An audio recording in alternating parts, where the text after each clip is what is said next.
If you're anything like me, the thought of slaving away in the kitchen for hours after a hectic day is a little less than appealing. But what if I told you that I've got a little something to make your weekday anti-inflammatory eating a breeze? Introducing my free checklist, the must-have kitchen staples for effortless anti-inflammatory dinners. This is your ticket to stress-free weekday dinners and consistent success in the kitchen.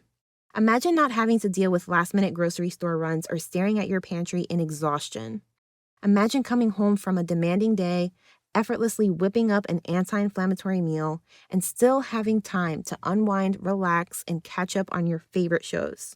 All you have to do is head over to betterwithcarbo.com/checklist and claim your free copy of this invaluable resource. Let this checklist be your guide to transform your kitchen into a haven of effortless anti-inflammatory cooking and well-balanced meals. Get ready for a life where weekday anti-inflammatory eating is not just easier, but it's downright delightful. Your journey to a healthier, more vibrant you starts right now. I just want to get clear on what inflammation really is. Inflammation often gets a bad rap because it's usually associated with disease, but in reality, it's a natural and helpful response from your immune system when it encounters physical trauma or unwelcome bacteria. I'm Krissy, registered dietitian and host of the Inflamed in the Brain podcast. Here we cut through the confusion and complexity of inflammatory health to deliver straightforward, bite-sized strategies and information you can easily apply to your life. Not too long ago, I was lost in a sea of information, overwhelmed by the challenges of inflammation. But through years of trial, education, and self-discovery, I learned to break free from the chaos of fad diets and cultivate a practical anti-inflammatory lifestyle that not only helped me stabilize my own diagnosis, but thrive with it. Whether you're an autoimmune warrior or simply seeking a healthier, uncomplicated life, you found your tribe. Join me as we explore realistic strategies that can make a profound difference in your life. So if you're ready to embrace a simpler, healthier way of living, you're in the right place, my friend.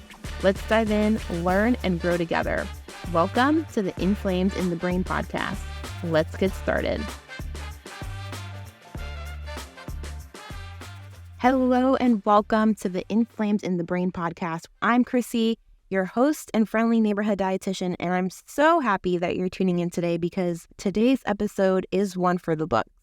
Whether you're seeking clarity post-diagnosis or aiming to understand those weird inflammatory symptoms and tackle them using a different perspective than maybe what you've been told in the past, you're really in for a treat today. We're diving deep into the foundations of inflammation and my experience with it as an anti-inflammatory dietitian living with an autoimmune disorder.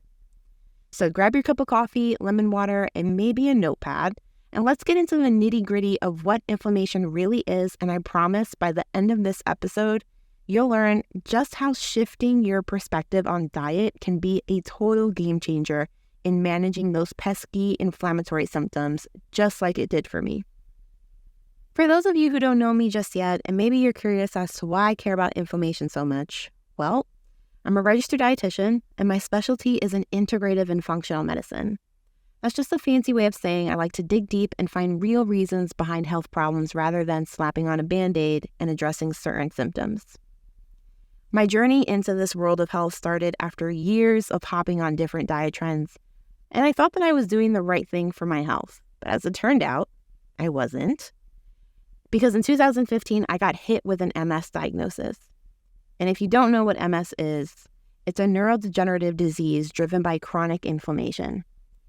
Put in simpler terms, my immune system was going rogue, attacking the protective sheath around my nerve endings and exposing them. Then the exposed nerve endings gave me all sorts of bizarre symptoms like numbness and tingling, and I lost balance, and it kind of felt like I was drunk when I wasn't. So, needless to say, it was a really interesting and weird time in my life. Now, I'm not going to sit here and say that one particular diet or lack thereof caused my MS diagnosis, but what I did learn years after my diagnosis is that all of those restrictive diets certainly weren't helping my case. What I was actually doing was robbing my body of essential nutrients that it needed to function properly. These diets were, setting the stage for inflammation to take over. And this wasn't an easy realization to come to by any means.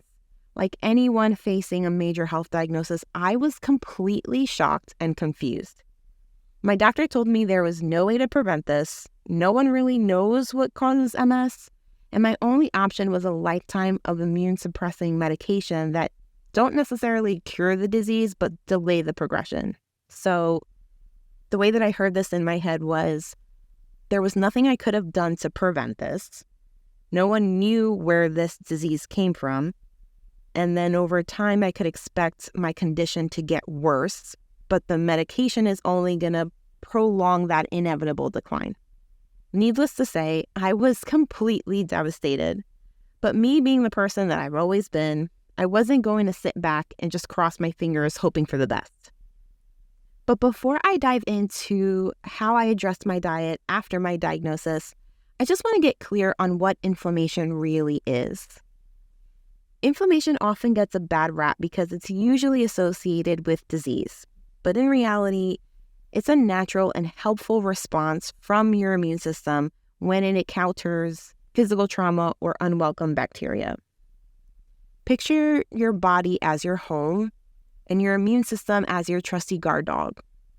If a burglar shows up at your house, your dog's natural reaction is, "Whoa, who's this intruder? I have to do everything in my power to protect this place and kick this person out." Well, your body kind of behaves pretty much the same way when it encounters foreign bacteria or faces a physical injury. It sparks an inflammatory response to call on antibodies and immune cells to deal with those unwanted visitors or bacteria. Stop any bleeding, patch up your skin, all of the healing processes. So in a nutshell, inflammation is actually good for us. The issue comes when we don't recognize the signs of inflammation when it hangs around for a while, becoming chronic. Once it goes chronic, our immune system is like an overworked employee at a job. And some of you listening know how that goes, right? You're not as sharp and mistakes start creeping in. And when our immune system is on overdrive for too long, it can start seeing our healthy tissues as enemies and launch attacks on them. Depending on what tissues our immune system is attacking, we start experiencing certain symptoms that align with specific diseases, like autoimmunity. And in my case, my immune system was attacking my nerve cells, which manifested in motor and sensory symptoms, which resulted in my MS diagnosis. Once I learned that MS is all about chronic inflammation, I naturally started scrutinizing my diet because, hey, after all, I am a dietitian. But it really didn't take long for me to feel like I was drowning in dietary worries. I was legit scared to eat anything that might make my symptoms worse. So there I was, hungry, around the clock, eating the same foods day in and day out, and let me tell you, I was miserable. I then realized I was falling back into the old pattern of depriving myself of all sorts of foods, which honestly is in part how I ended up in this situation in the first place. So I knew I had to really do something different. So instead of dwelling on what I couldn't eat, I began to shift my focus to what I should be eating more of. What can I add to my plate instead of taking away from it? And you know what? It made a world of difference. Suddenly, my meals felt satisfying again. Now, don't get me wrong, it's not like there aren't foods out there that you might want to ease up on because of inflammation. But thinking about what to add and not what you should be taking away just lightens the whole mood. For me specifically, MS has the potential to take away so much from me that I didn't want to give more energy into what else can be taken away. I wanted to learn how to create abundance in lieu of this diagnosis. And thinking this way about my diet really improved my eating habits, but it also helped me navigate life with MS in a way more graceful type of way. And again, like I mentioned earlier, yes, there are definitely some foods out there that are poor quality and have very little nutrition to them. And it's often a smart idea to expose ourselves to those particular foods a little less often. But here's the thing. Think back to the last time you told yourself, I'm never eating this particular food again. Or the last time you said, this is the last time I'm ever going to eat this one food, so I'm going to have a whole bunch of it. It's like a mental switch flips, and suddenly that food is all you think about, especially when you're not exactly thrilled by what's currently sitting on your plate. You start to have cravings, you feel unsatisfied, and you begin associating good health with depriving yourself. And before you know it, the next time you're presented with an opportunity to eat that particular food, you not only eat it, but you're overeating it, which not only piles on guilt, but it's also not doing any favors for your anti-inflammatory game. Now, by shifting gears on your approach to food and flipping the script from what should I take away to what can I add more of, there's way less guilt and anxiety hanging around your meals, which means you're less likely to go on a wild binge later. And this helps reduce inflammation exposure in the long run.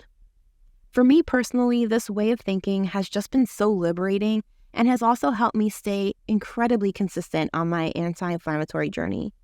And if you start making that switch too, you'll notice that as you pile more anti-inflammatory foods on your plate because you're focusing more on what you should be adding, not taking away, those not so friendly pro-inflammatory food portions naturally start to shrink on your plate.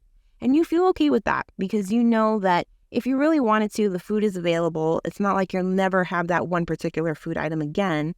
But then one day, as you're making your plate, you'll notice that you'll come across that one particular food and you're like, you know what? I just don't feel like having this today. And then it's off your plate altogether, and that's one less inflammatory exposure you have to worry about. This is a gradual shift that happens when you change your mindset to focus on abundance rather than restriction. And let me tell you, my relationship with food, my success with anti-inflammatory eating has gotten so much better once I started making that mindset shift myself. I share this with you because I know just how scary it can be to deal with something that you never thought you would have had to deal with in a million years. There's a sense of urgency to make all of these drastic changes to save yourself, so to speak. But what I want you to understand, and what took me a while to understand too, is that this diagnosis, like all diagnoses out there, didn't happen overnight. So it's going to take some time to heal. And if I can go back to that day in 2015 when I got diagnosed, one of my priorities would have been to tackle my mindset in order to set me up for long-term success. And that's a wrap for today. I truly hope that you're walking away from this episode feeling confident, knowing that you've got what it takes to embark on your journey of creating more anti-inflammatory habits, because you absolutely do. And I get it. This might not be your run-of-the-mill piece of anti-inflammatory advice that you would get from a dietitian, but mindset plays an incredibly huge role in building eating habits that stick around for a lifetime. And that's exactly what you need if you're looking to go head-to-head with inflammation and kick it to the curb once and for all. You need sustainable habits, my friend, and that starts with your mindset. Before I go, I want to leave you with one final thought. If what you've been doing up until now hasn't worked and you're feeling stuck and frustrated and overwhelmed, why not do something different? Be curious and stay open to taking a good look at your current thoughts and language around food. Be willing to make a shift. If you're dealing with a diagnosis or some nagging symptoms, don't view it as a time to start depriving yourself of things. Instead, see it as an opportunity to explore new, more nourishing foods that genuinely support your health. And remember to be patient and gentle with yourself. There's no need to overhaul your entire diet in one fell swoop. Take it one meal at a time, and remember, you've got this, and I'm here cheering you on. If you found this episode helpful, please share it with a friend and leave a review. You can also check out my show notes to know where to find me on social media, and I would love to hear from you. Please send me a message. Let me know what your thoughts are, how you're doing, how you're feeling. And thank you so much for listening. I'll see you guys next week, same time, same place, for more anti-inflammatory goodness. Take care.